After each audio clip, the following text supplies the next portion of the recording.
C'est bon. Bonjour à tous. Bonjour aux candidats qui normalement doit passer à 14h10, il est 14h10. Et nous allons commencer avec M.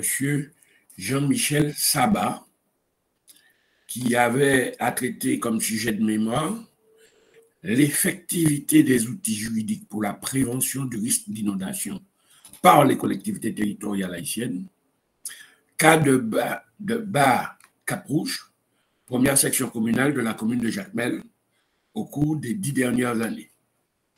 Le titre me paraît déjà très long, première critique que je peux faire, le titre est vraiment trop long, mais en tout cas, l'impétrant pourra très bien donner les arguments pour me convaincre que c'est normal ou que j'ai tort. Alors, je salue les deux membres du jury, c'est-à-dire le docteur Nelson Sylvestre, qui est le rapporteur de ce mémoire, de Jean-Michel Sabat.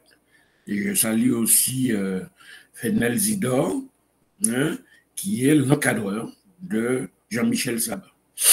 Alors, sans plus tarder, puisque nous ne voulons pas accumuler du retard jusqu'au dernier impétrant, donc nous demandons à Jean-Michel Sabat d'exposer dans 10 minutes son travail. Il a 10 minutes pour exposer son travail. Après coup, le docteur Nelson Sylvestre fera ses remarques. Ensuite, je passerai la parole à son directeur de mémoire. Et en plus, ensuite, moi, je devrais intervenir pour faire part de mes remarques. Monsieur Jean-Michel Sabat a la parole. Merci, monsieur le président du jury. Honorable membre du jury, distingués invités en présentiel et en ligne, parce que je suis à l'antenne à l'UIS, c'est tout un honneur pour moi d'avoir ce prestigieux jury, panel de jury, pour examiner et évaluer mon mémoire de licence en droit porté sur le sujet effectivité des outils juridiques pour la prévention des inondations par les collectivités territoriales haïtiennes, cas de Bar Cap-Rouge, première section communale de Jacmel de 2014 à 2023, sous la direction de Fenel Zidor. Monsieur le Président, le plan de la présentation consiste à adresser la problématique du travail, la méthodologie, la présentation des résultats, les conclusions et les perspectives. Mais pour arriver là, pour décliner tout ça, Monsieur le Président, nous commençons par des constats. Haïti est très vulnérable face aux risques naturels, avec 96% de la population exposée à 3 types de risques au moins, dont les ouragans, le séisme et les inondations. Données de la Banque mondiale qu'on a consultées durant les études.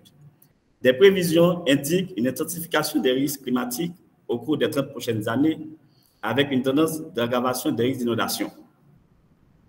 D'autres constats, 59,8% de la population haïtienne, réside en zone urbaine, caractérisée par un étalement urbain spontané et anarchique, avec une tendance d'aggravation des vulnérabilités sociales, une gestion urbaine laxiste des gouvernants. Et en termes d'observation, la section communale Bar Cap-Rouge est particulièrement vulnérable aux inondations. Et cet état de fait, cet état de constat, nous adressons cette question. Donc, cette question est posée: dans quelle mesure la collectivité territoriale Bar Cap-Rouge exerce-t-elle ses compétences pour la prévention des inondations?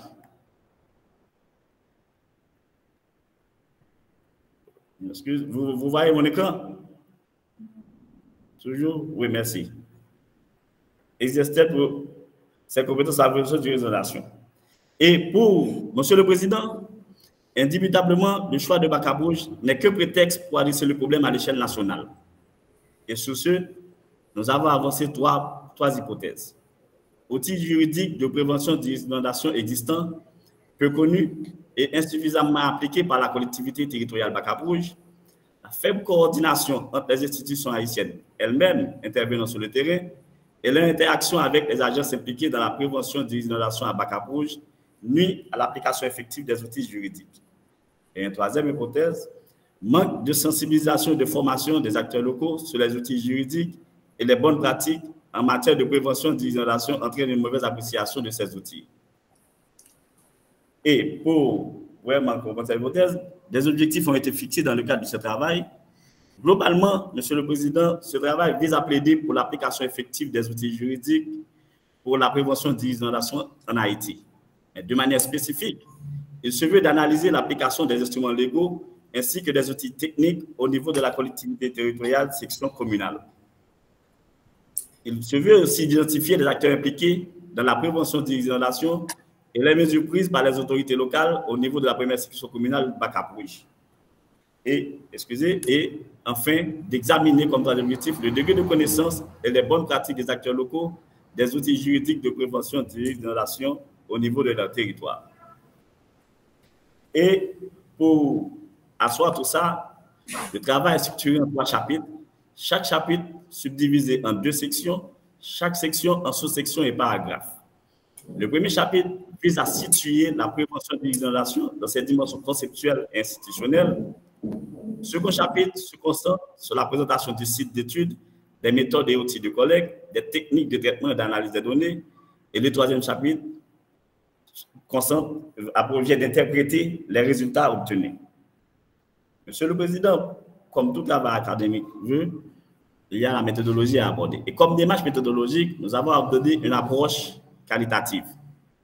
Et le premier pas consiste... Jean-Michel, ton écran a vraiment disparu. Hein? J'attendais de voir si ça arrivait, mais ton écran, ta présentation a vraiment disparu.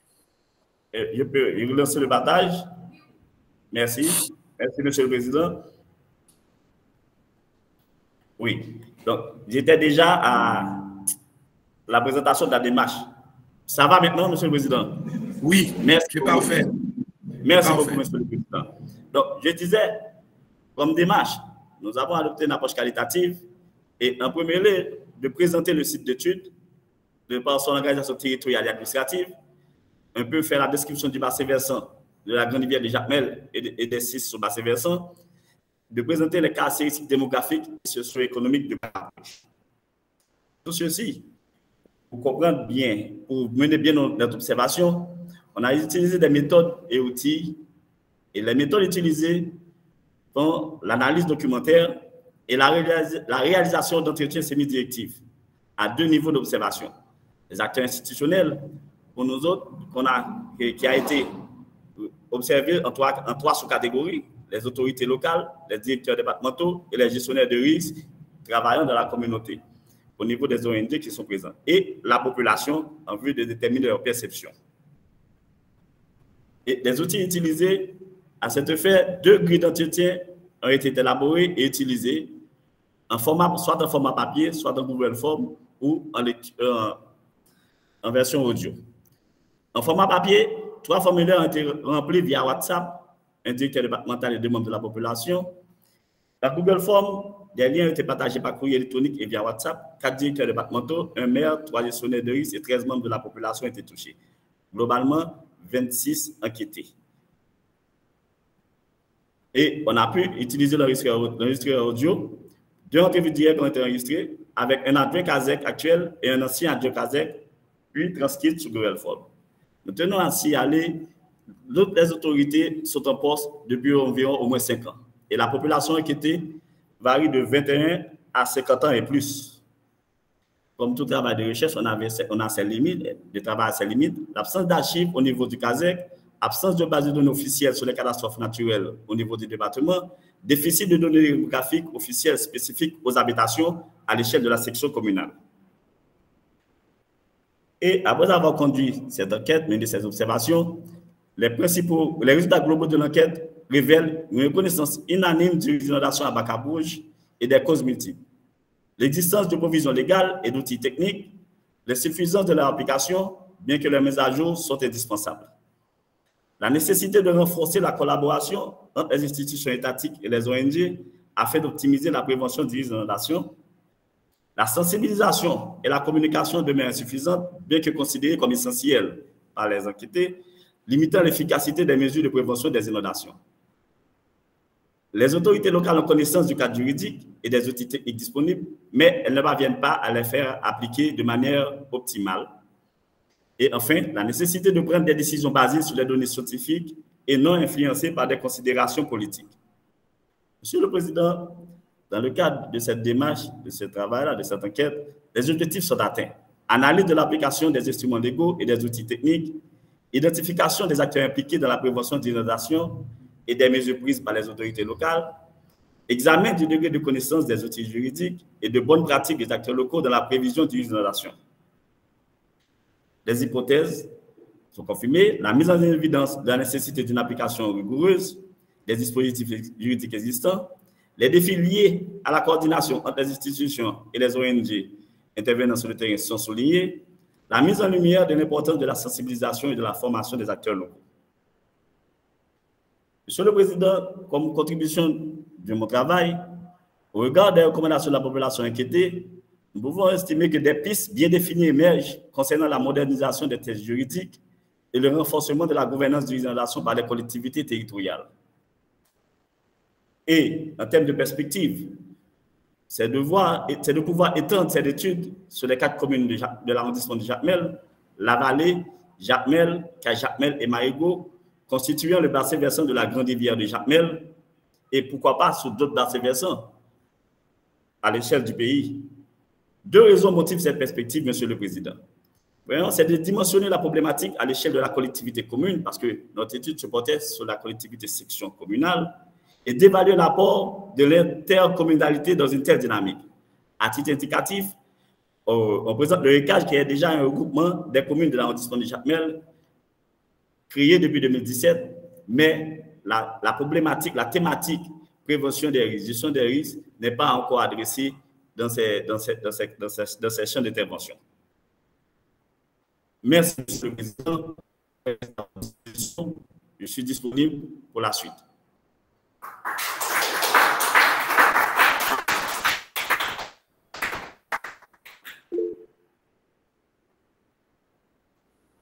Merci Jean-Michel. Sans plus tarder, je vais passer la parole au docteur Nelson Sylvestre afin qu'il nous donne ses premières impressions.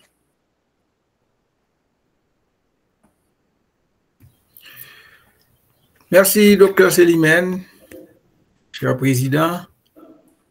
Merci également à Jean-Michel pour sa présentation.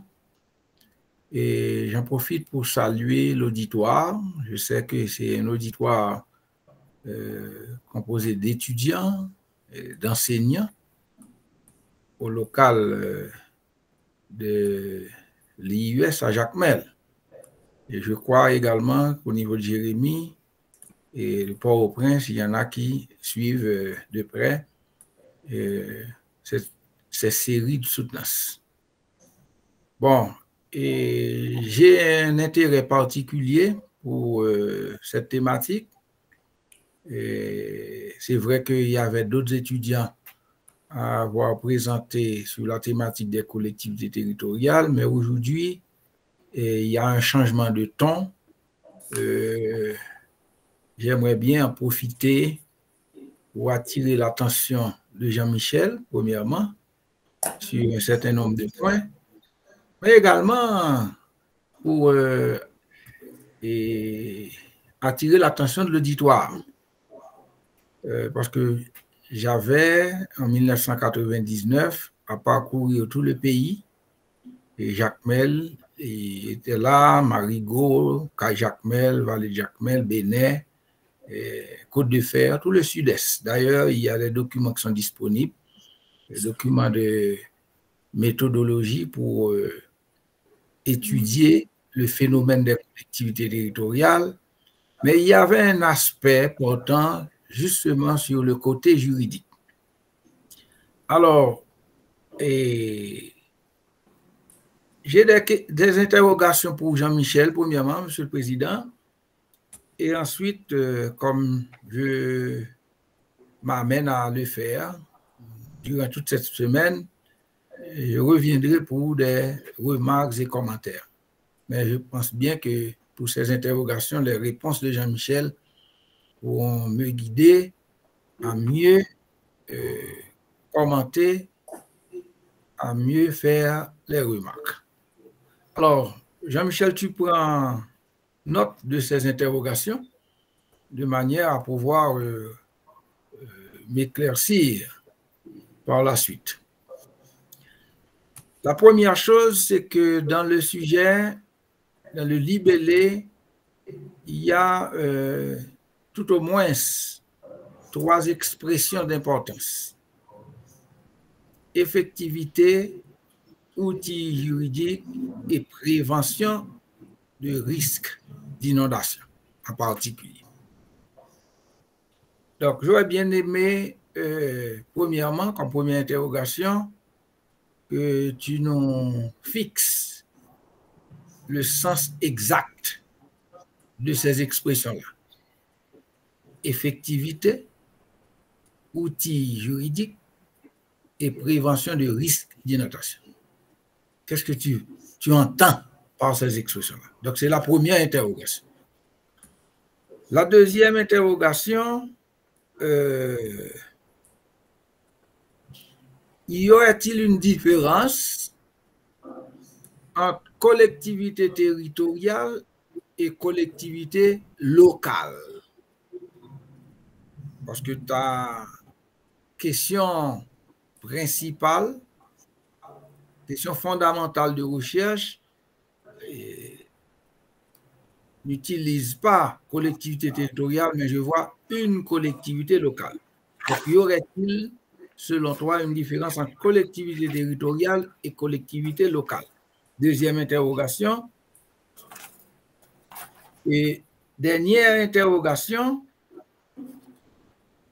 et ça c'est important, quand on dit outils juridiques, est-ce qu'il n'y aurait pas là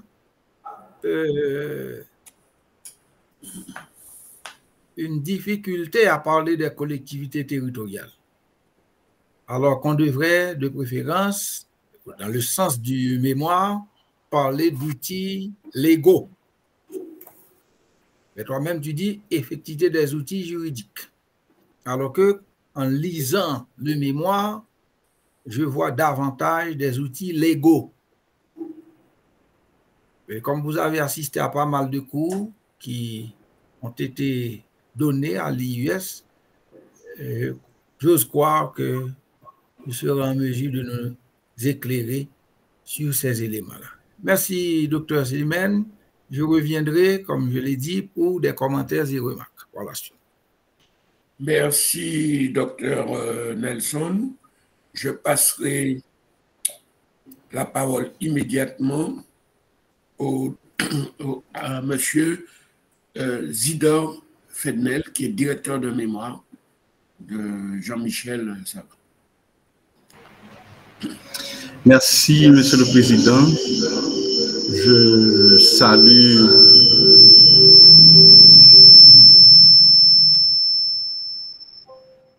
salue le docteur Sylvestre et je salue toute l'assistance également. Bon, je salue principalement Jean-Michel Sabah qui a fait un bon travail et un travail, je peux dire, remarquable. Et quand on a commencé à travailler, et bon, il avait déjà commencé à faire et la première partie du travail dans le cadre d'un devoir avec le docteur Providence et dans le cadre du cours de méthodologie. Et quand il est venu me retrouver, j'ai vu qu'il y avait de l'espoir dans son travail. Et le professeur Célimène aime à dire, est-ce qu'il y a du caractère dans ce qu'il faisait? Et je me suis dit, bon, il fallait bien l'accompagner, d'autant plus que c'est un ami de très, très, très longue date. C'est un frère, donc il fallait continuer avec lui et il m'avait donné la responsabilité de l'aider, de le forcer même à faire le mémoire cette année, puisqu'il s'est inscrit au moins 3 fois à l'IS avant de réussir cette année. Donc, en cours de route, il a laissé tomber. Je lui ai dit non et malheureusement, tu ne pourras pas. Et j'ai mis un peu de pression sur lui et merci à Madame Roselus Prévost-Cadeau qui est là. Et puisque Roselus m'a aidé à mettre beaucoup de pression sur lui et il a repris son travail et malgré le fait qu'il était impliqué dans la gestion du cyclone Beryl, etc., parce que lui, son travail, c'est surtout la gestion des risques et des désastres. Il était très impliqué là-dedans. Et je lui avais dit, et je peux demander une dispense à votre directeur général, qui lui également est un ami, parce qu'on se connaissait très bien. Et d'ailleurs, lui, il nous donne un coup de main au CAI, il est des CAI. Donc, j'ai dit à Sabah, je peux lui demander une dispense pour toi. Il m'a dit non, il peut continuer à travailler. Et là, il a fait l'effort, il a réussi un travail, et je peux dire acceptable, un travail qui a du caractère et je lui en félicite. Et je pense qu'il peut aller loin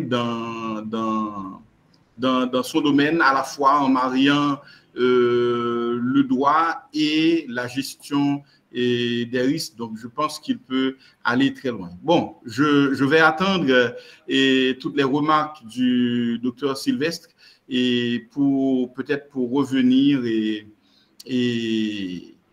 essayer de l'aider à clarifier certaines choses également. Parce que au tout début, il a envoyé une version, mais la version qu'on a corrigée ensemble, cette version, il me semble, il s'était trompé de version, il l'a envoyée quelques heures après. Bon, peut-être qu'on a adopté la toute première version, puisque dans le titre même que peut-être vous avez en main, le titre a été modifié.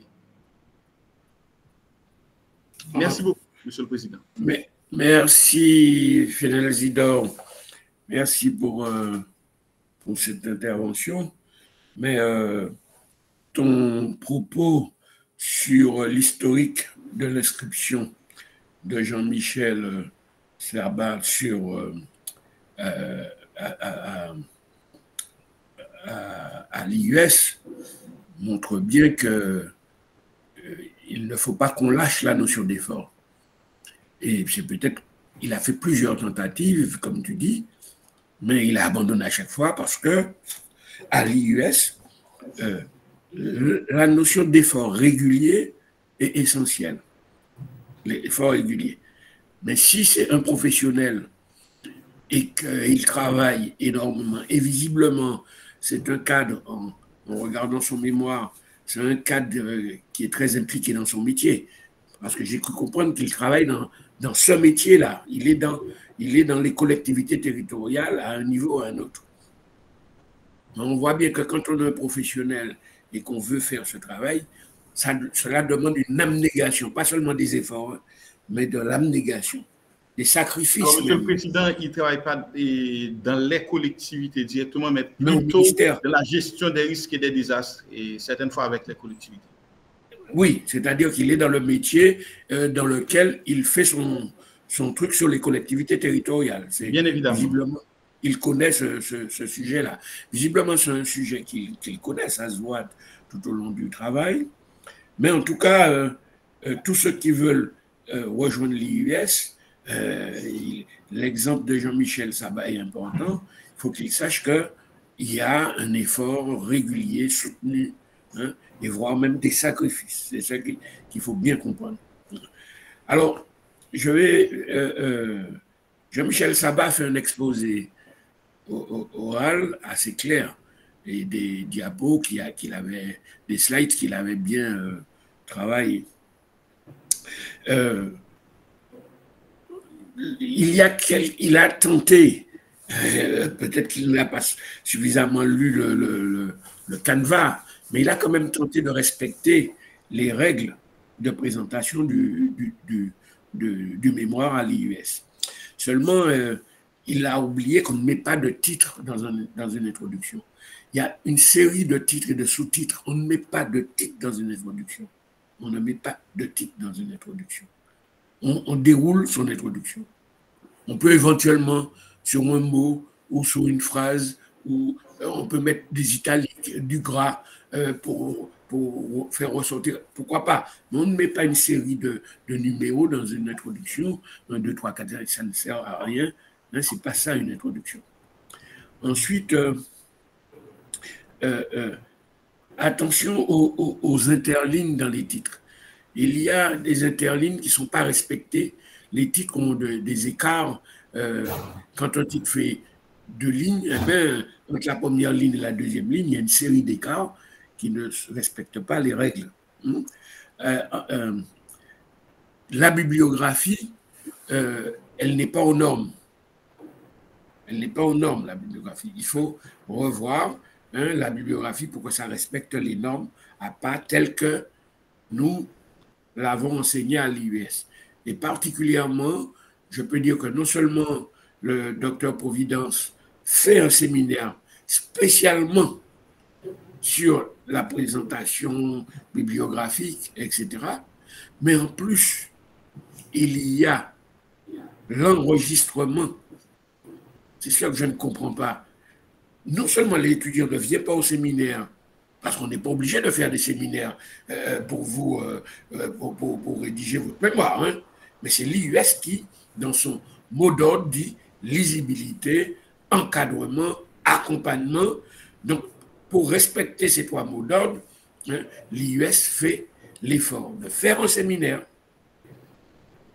pour vous expliquer concrètement comment ça marche. En plus, pour ceux qui ont raté un mot, qui ont raté une séance, on dépose l'enregistrement sur la plateforme. 2e effort que l'on fait. Et 3e effort, il y a un document transmis à tous les directeurs de mémoire et à tous les impétrants pour qu'ils puissent concrètement voir comment les règles doivent être respectées. Donc, on ne peut pas faire mieux. On ne peut pas faire plus. On ne peut pas faire plus. Ensuite, je dois dire que il y a un effort de l'impétrant sur le corps du texte. Hein, c'est vrai, il y a des illustrations qui sont très bien placées, qui sont conséquentes, hein, qui sont adaptées. Il y a des cartes, il y a des illustrations en couleur, etc., qui permettent de voir le relief. Et là, ça a donné une certaine clarté au document. Ça, il faut féliciter le candidat d'avoir pensé à nous éclairer à travers un certain nombre d'illustrations, quoi. Bon. Alors, j'aurais pu continuer sur la forme, mais je voulais demander à Jean-Michel comment, je ne sais pas comment poser la question, mais est-ce que les rivières font partie du domaine privé de l'État qui a compétence sur les rivières? Je trouve que les outils juridiques pour situer le cadre, tu dis que les inondations viennent d'éboulements de terrain, de sécheresse. Ce n'est pas vraiment ça qu'on appelle les inondations. Les inondations ne viennent pas forcément de glissement de terrain. C'est des fortes pluies peuvent entraîner des inondations, des glissements de terrain sans qu'il y ait inondation. Et les sécheresses, tu mets ça parmi les inondations. Moi, je crois que les inondations, essentiellement, viennent des cours d'eau, des rivières, des choses de ce genre, quand il y a des fortes pluies. Donc la question clé, qui est propriétaire des rivières? Qui a la charge de ce qu'on appelle le curage des rivières?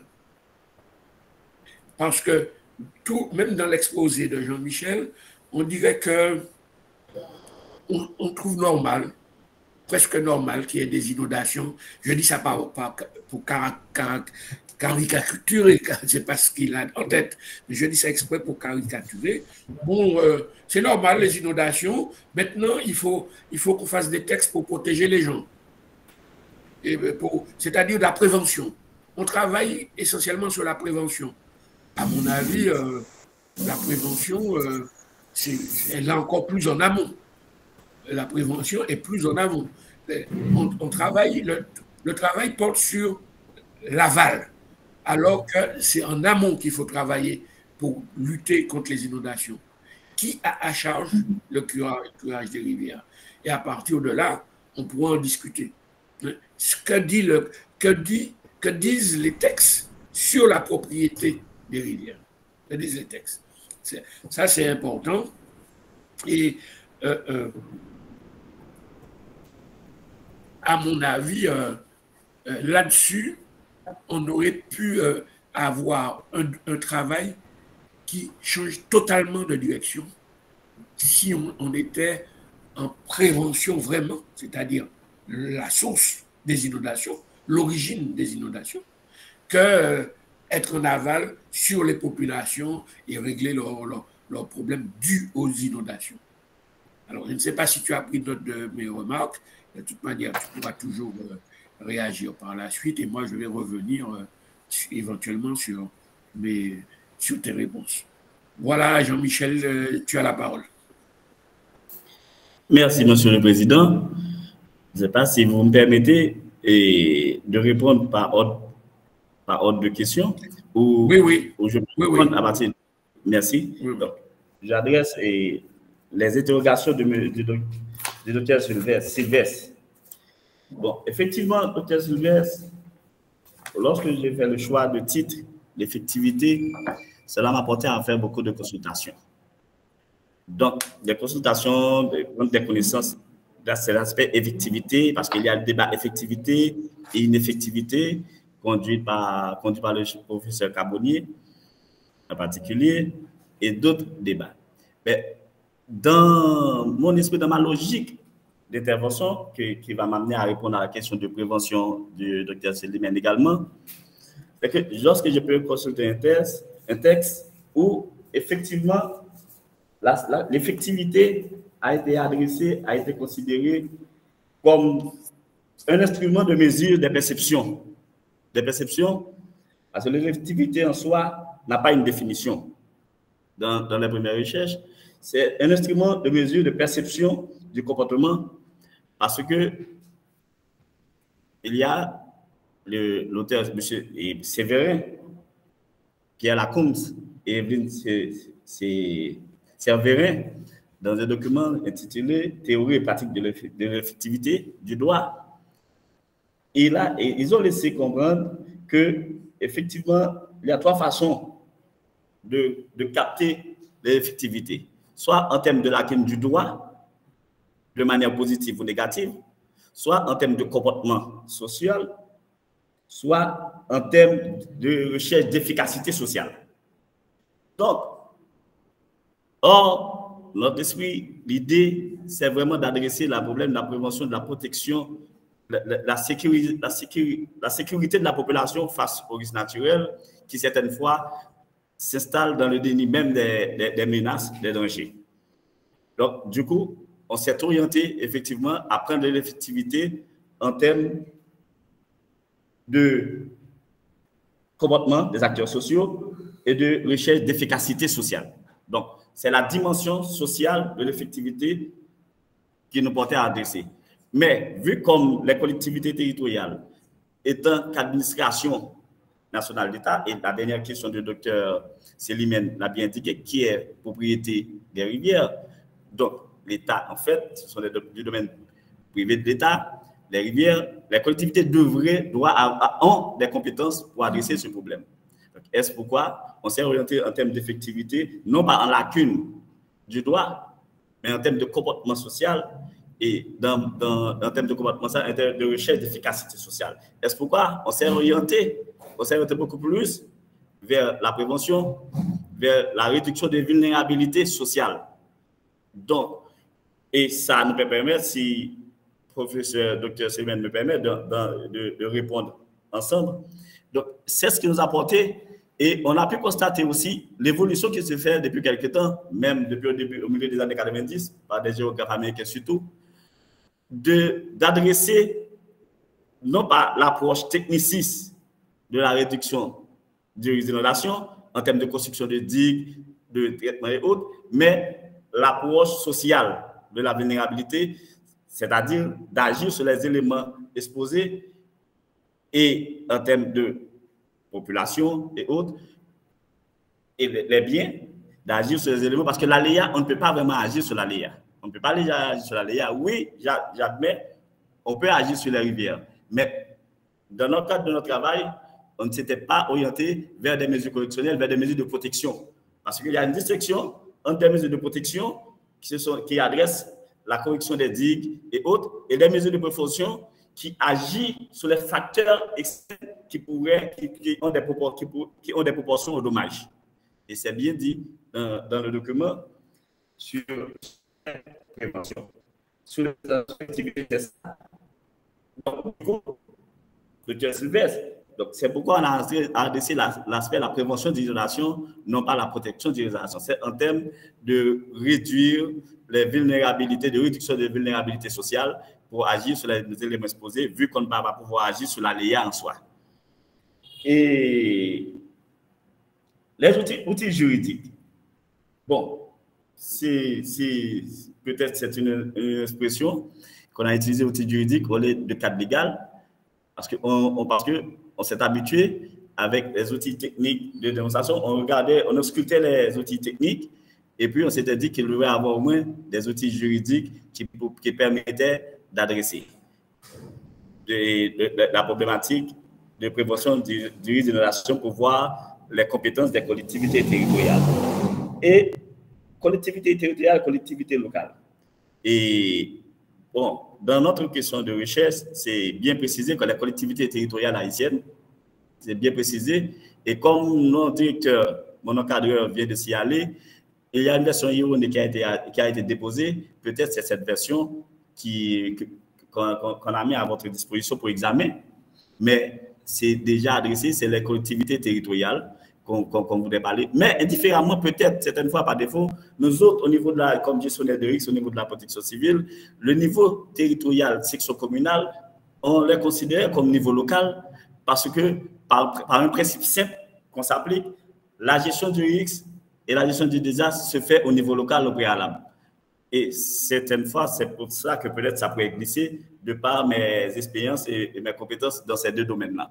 Si c'est glissé collectivité locale, mais c'est dans l'esprit indifféremment collectivité territoriale ou collectivité locale, je n'avais pas trop de différence. La différence pourrait résider en termes de gestionnaire de risque et de ce principe qui veut que la gestion du risque et la gestion des désastres se fassent au niveau local. Et donc, du coup, à l'échelle locale, on voit les collectivités territoriales. Donc, nous, dans le charpente, dans l'organigramme du système national de gestion des risques et des désastres, à l'échelle des sections communales, on parle de comité local de gestion des risques et des désastres, non pas de comité communal, de comité section communale. C'est pourquoi c'est ça sur ça.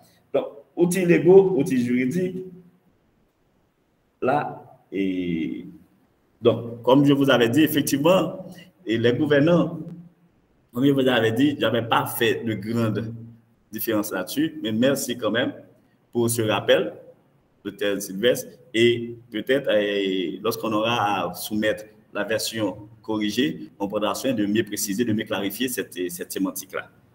Et docteur, si vous me permettez de continuer, Monsieur le Président, pour adresser vos questions. Monsieur le Président? Allô? Votre micro est fermé, Monsieur le Président. Oui, j'ai dit, oui, vas-y, Jean-Michel. OK. Merci, Monsieur le Président. Oui, vous avez adressé toute la... Bon, pour les questions de forme, notre directeur, notre cadreur avait bien souligné et peut-être la version aînée qui a été acheminée. Même dans le titre, il m'avait recommandé et exigé de reformuler le titre et c'est déjà fait. C'est déjà fait et vous allez voir, même dans la présentation du titre, ici, j'ai parlé de l'effectivité, il y a effectivement des mots qui ont été enlevés. Et maintenant, qui est propriété des rivières? Donc, les rivières, ce sont des propriétés du domaine privé de l'État. En principe, de par les vœux de la Constitution et même du décret portant sur les collectivités territoriales et même de certaines lois et bien avant, les collectivités territoriales ont la compétence pour adresser la gestion des rivières. Mais c'est tout un débat, c'est toute chose peut-être qu'on pourrait élargir dans le cadre, mais c'est quel statut qu'on donne à ces éléments naturels ici chez nous dans notre législation. Parce qu'il y a des efforts considérables qui se font déjà, parce que les rivières et autres sont considérées beaucoup plus comme des objets de droit, non pas des sujets de droit. Donc, ils ont reçu moins d'attention. Et c'est pourquoi, même au niveau de la population, on constate la mauvaise gestion. Adresser aller en amont. Je crois que je l'avais souligné comme ce que pourrait améliorer mon travail. Je l'avais souligné déjà comme amélioration de mon travail, parce qu'effectivement, la population équitée, c'était beaucoup plus ciblé sur les zones inondables en milieu urbain, parce qu'on voulait vraiment aborder les risques d'inondation en milieu urbain, en zone urbaine. Mais c'était ça, on avait pensé à ça, c'était ça qui pourrait améliorer notre travail, c'est effectivement de prendre en considération, lorsqu'on regarde les réponses des enquêtés qui parlent beaucoup plus de la gestion des bassins versants, on s'était dit qu'il faudrait vraiment que peut-être d'autres chercheurs pourraient adresser la question, consulter, observer la population qui se trouve en amont des sections communales pour avoir leur perception, leur compréhension de la démarche. C'est noté et c'est d'indiquer aussi dans notre perspective de voir, d'étudier le bassin versant au grand complet, le grand bassin versant de la rivière du Jacmel. Donc, pour la dimension territoriale, entre prévention et protection, je crois qu'on n'a pas voulu vraiment adresser et les mesures de prévention qui consistent effectivement à faire appliquer la loi, à prendre des mesures sociales pour adresser. Donc, ce n'est pas des mesures de construction de digues et autres qu'on a adressées, qui est considéré dans notre langage comme des mesures de protection. C'est ça la différence pour nous. Et c'est pourquoi on a adressé beaucoup plus l'aspect préventif du risque d'inondation en termes d'intervention, en termes de réduction de vulnérabilité sociale. Merci, Monsieur le Président. Je ne sais pas si j'ai oublié une interrogation, quelques questions. Oui, mais je trouve que tu ne m'as pas tellement répondu sur les origines des inondations, même si tu dis que ça est sur le domaine privé de l'État, qui a été un peu rapide. Mais enfin, je préfère d'abord que mon collègue rapporteur réagisse à tes réponses d'abord. Docteur Nelson Sylvestre, tu as la parole. Très bien, docteur Célimène. Merci Jean-Michel pour les réactions. Vous savez, il y a un défaut la plupart du temps dans ce métier de critique d'un texte soumis à l'appréciation de quelqu'un d'autre. Parfois, on n'est pas dans la peau de l'auteur, mais on peut sentir la lourde responsabilité qu'avait l'auteur au moment de réfléchir et de produire quelque chose sur le thème ou la thématique qu'il a lui-même choisi. Alors, première chose, j'ai bien écouté tes réactions, Jean-Michel. Je dois avouer que je reste un peu sur ma soif dans la mesure où je sais que tu as suffisamment de capacité pour mieux réagir. Mais je ne sais pas si c'est le tract de la soutenance qui t'empêche de nous dire davantage. Alors, pour mes commentaires et remarques, premièrement, le chancelier Limen l'a déjà souligné, il n'y a aucun problème à ce que tu aies dans le titre, dans le libellé du sujet, un sous-titre. Tu n'es pas obligé d'avoir un titre. Tu peux avoir un titre, un libellé, et puis en sous-titre, tu mets d'autres choses pour éviter d'avoir des titres trop longs. Parce qu'un titre long, déjà, nuit. Si c'est trop long, ça nuit davantage. Par exemple, tu pourrais uniquement mettre cas de barre, cap rouge, entre parenthèses, et ça résoudrait le problème. Donc, le titre aurait uniquement effectivité des outils juridiques, etc. Et puis, on mettrait en sous-titre, c'est-à-dire entre parenthèses, le reste. Parce que ça ressemble à un paragraphe. Donc, je pense qu'il faut définitivement corriger ça. Ça, c'est une première remarque de forme. Parce que tout ce que tu dis là, cas de bas, cap rouge, première section communale, la commune de Jacmel, ça n'a rien à voir avec le libellé, tu y as en réalité. Ouais? Donc, en sous-titre, tu as ça, et puis c'est fini. Donc, on retiendra uniquement, et puis tu enlèves l'article défini. Pourquoi l'effectivité?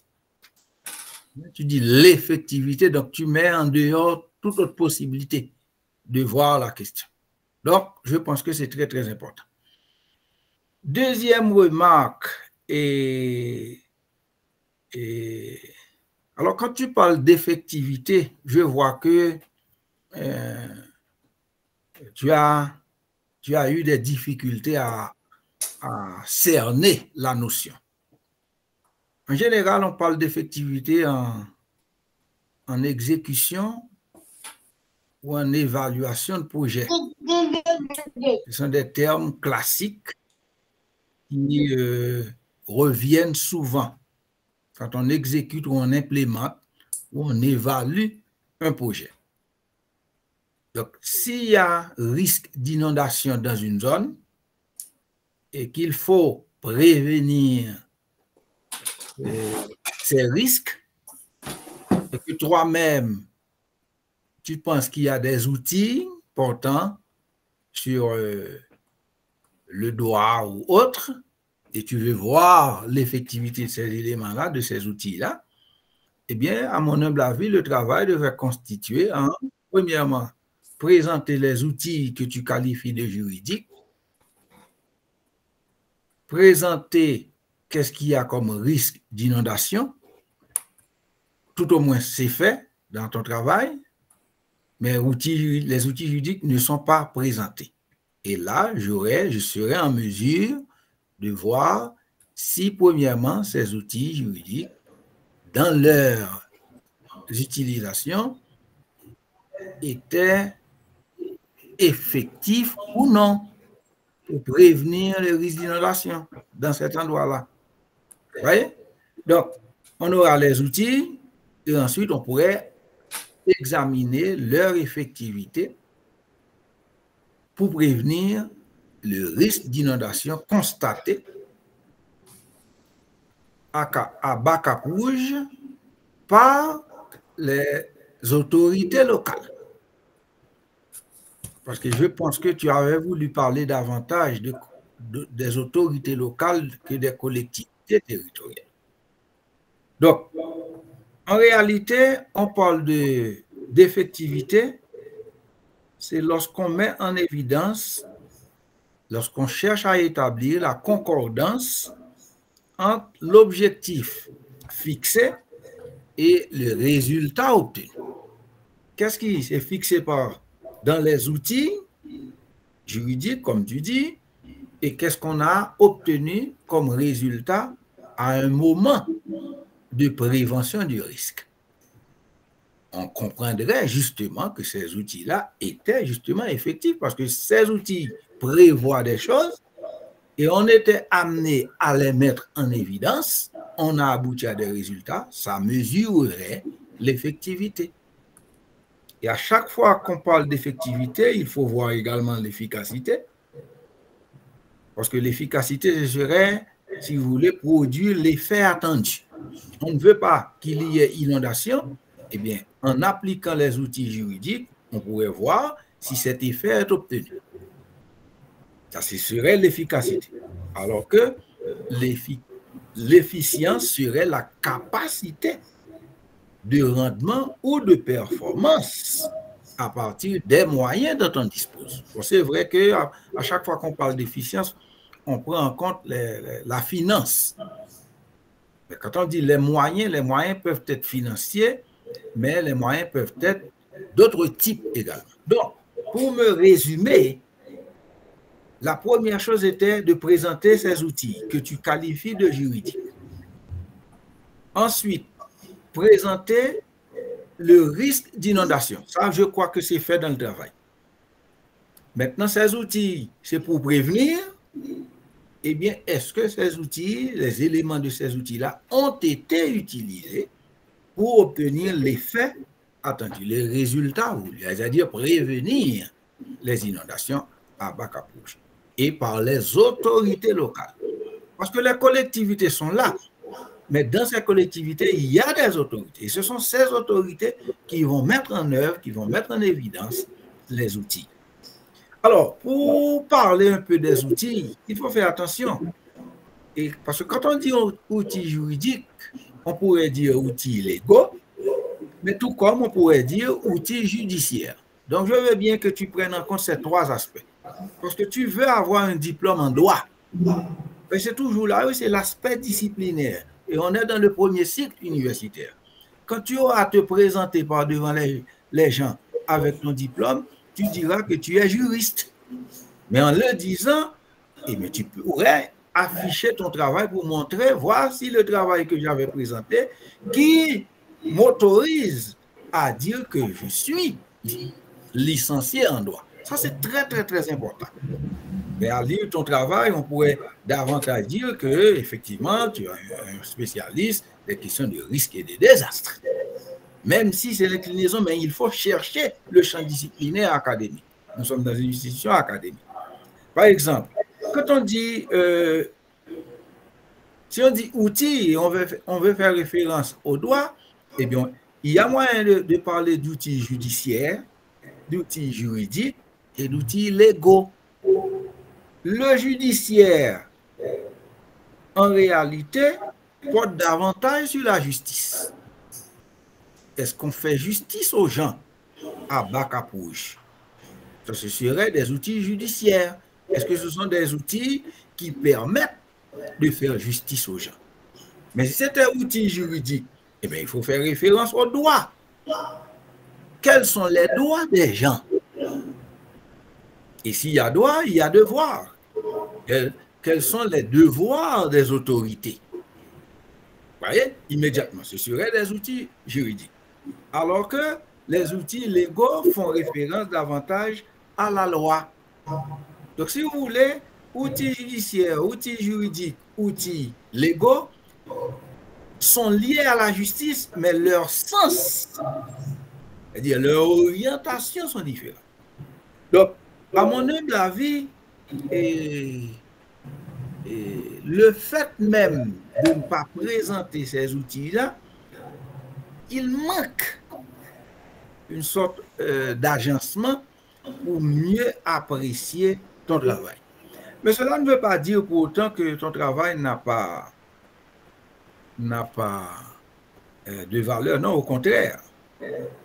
Ce qui manque, c'est l'aspect de champ disciplinaire. Parce que si je demande, tu es spécialiste dans quelle branche du droit, tu aurais un problème à me le dire.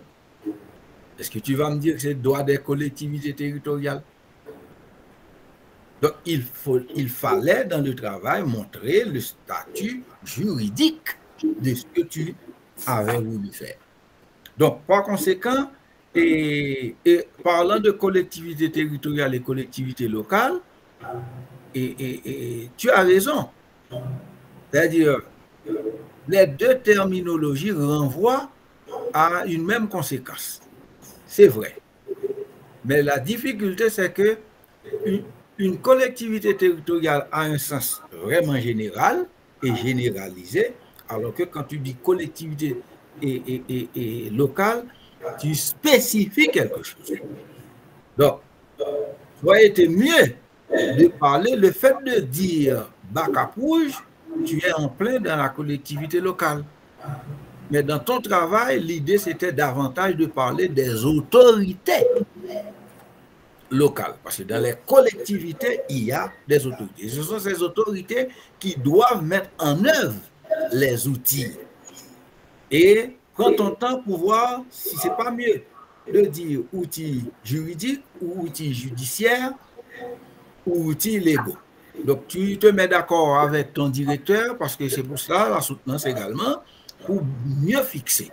Et quand tu parles d'effectivité, il faut faire apparaître cet élément.